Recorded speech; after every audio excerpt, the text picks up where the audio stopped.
Hey everyone, Mike Lindstrom here. Wanted to check in here as we enter the fourth quarter. Hard to believe we're about a week and a half from October 1st, which marks the official first day of the fourth quarter.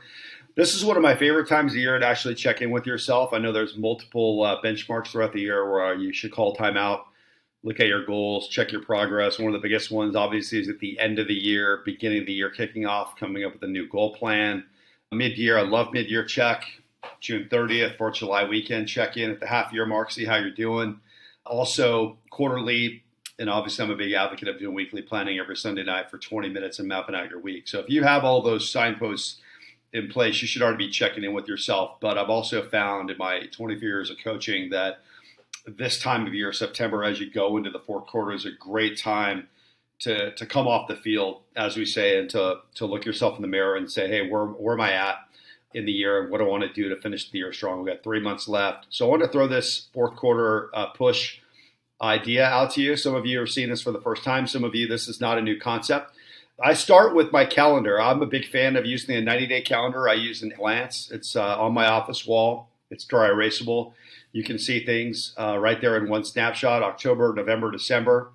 And the first step I like to do is what I call cement or bake. Use whatever simile you want to put on the calendar that things are already in place. Those would include breaks, like for example, I have a fall break in October with my family, a Thanksgiving break in November, Hanukkah, Christmas, New Year's, vacations, conferences you might have that's already solidified. You put those on that calendar and you mark those off.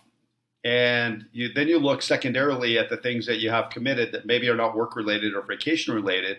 This could be family things. For example, my son plays baseball, so we have baseball tournaments on weekends. So you take the 92 days, that is the quarter. So you have 31 days, 30 in November, 31 in December. So that's 92 gross days. And then you back out or subtract the days that you already have committed after you've cemented those dates. Now, an example, I did mine, and I actually had 28 days that were committed in the fourth quarter. So I took the 92 minus 28, and that number is 64. At 64 is what I call net days. That's how many days I have left to get things done. My writing projects, videos, book, coaching clients, anything that's work related, travel, getting in front of my clients before the end of the year. So that's my number 64 is net days. Then what I did is I went to my weekends and I looked at what weekend commitments I had, Saturday, Sundays. I call those weekend commitments. And I backed those out. And I had 12 days over the weekends, most of it sports related with my kids. And that's 64 minus 12 weekend days. I have 52 days out of 92.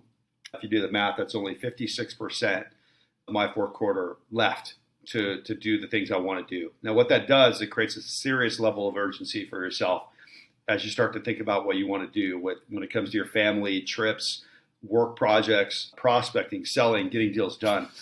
So I'm going to send out an email on this that will accompany a video here in the next week. But I want to get this video out to my teams, to everybody I've coached, people I'm coaching currently, to get you thinking along the lines of fourth quarter now before October 1 hits. I recommend you do it in the 90-day calendar. Do your gross days, net days, back out as much as you can and see what you really have to work with as you go into the end of the year. It's a great urgency tool to get you to think about things. I know when I came in the office today, I realized I did have 9 full hours of reality to do work, but in my mind, I realized it was only 56%. So that's the game I'm playing with myself.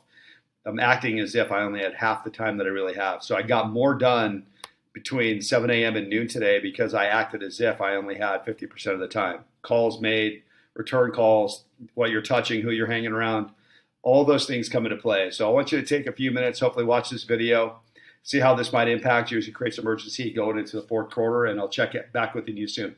Take care.